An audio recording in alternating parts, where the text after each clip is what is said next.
Hello friends, मैं हूं नीलाक्षी तनीमा और आज हम एक बहुत ही आम समस्या के बारे में बात करने जा रहे हैं जिसका नाम है कॉन्स्टिपेशन यानी कि कब्ज़। बात करेंगे इनके सिम्टम्स के बारे में, इसके रीजंस के बारे में और किस तरीके से हम कॉन्स्टिपेशन से छुटकारा पा सकते हैं। सबसे पहले बात करते हैं सिम्टम्स की। कॉन्स्टिपेशन के बहुत ही आम सिम्टम्स हैं जैसे कि हेडेक, इसके अलावा परत जम जाना जीभ के ऊपर यानी कि कोटेड टंग, उसके साथ ही फाउल ऑफ ब्रेथ यानी कि सांस की बदबू या फिर भूख ना लगना। इसके बाद रीजंस के बारे में अगर बात करें तो रीजंस कॉन्स्टिपेशन के बहुत सारे हो सकते हैं। जो एक बहुत ही आम रीज़न है जो लोगों को लगता है वो है पानी ना पीना, लेकिन इसके साथ ही आपकी ईटिंग हैबिट्स, सोने और उठने का समय, उसके अलावा कितना आप रेस्ट करते हैं, स्ट्रेस बहुत बड़ा रीज़न है। उसके साथ कोई भी मेडिकेशन, ड्रग्स या सेडेटिव्स पे अगर आप होते हैं तो भी कॉन्स्टिपेशन हो सकता है, या फिर इंटेस्टाइनल स्पाज्म। ये सभी रीज़न हो सकते हैं कॉन्स्टिपेशन के। कॉन्स्टिपेशन से बचने के लिए हमें कौन कौन से मेजर्स अपनाने चाहिए उसके बारे में बात करते हैं। पहली चीज़ है डाइट। डाइट में सबसे पहले आते हैं फाइबर रिच फूड्स। जी हाँ, फाइबर जो है वो कॉन्स्टिपेशन को रिलीव करने में बहुत ज़्यादा हेल्प करता है और उसी से जुड़ा हुआ है आपका पानी का इंटेक। अगर फाइबर और पानी के इंटेक का रेशो सही नहीं होगा तो definitely you will feel constipated. दूसरी चीज़ है आपका फैट का इंटेक। कई बार होता है कि लोग अगर डाइटिंग कर रहे होते हैं या नॉर्मल में भी वो फैट का इंटेक करना छोड़ देते हैं।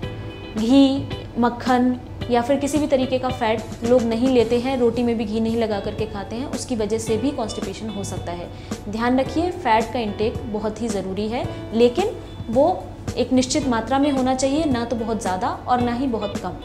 उसके अलावा कॉन्स्टिपेशन का एक और रीज़न है जिससे हम कॉन्स्टिपेशन से निजात पा सकते हैं, वो है रीज़न है सेडेंट्री लाइफस्टाइल और उसका क्योर है एक्टिविटी। जी हाँ, एक्सरसाइज करना, वॉक करना, जॉगिंग करना ये बहुत ही ज़रूरी है। एक्टिव रहना बहुत ज़रूरी है। अगर ये चीज़ें नहीं होंगी तो कॉन्स्टिपेशन की प्रॉब्लम काफ़ी बढ़ सकती है। उसके अलावा जो रीज़न या जो प्रिवेंशन मेजर हम अपना सकते हैं कॉन्स्टिपेशन को रिलीव करने के लिए वो है एंटी स्ट्रेस मेजर्स या डी स्ट्रेस मेजर्स। उसके अंदर आप क्या इम्प्रूव कर सकते हैं अपनी लाइफस्टाइल में? You can meditate.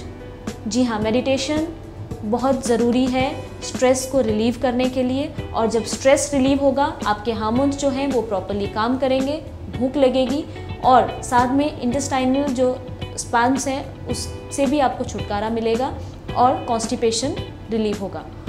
चलिए अब बात करते हैं कि फाइबर रिच फूड्स में कौन कौन से फूड्स इंक्लूड कर सकते हैं हम।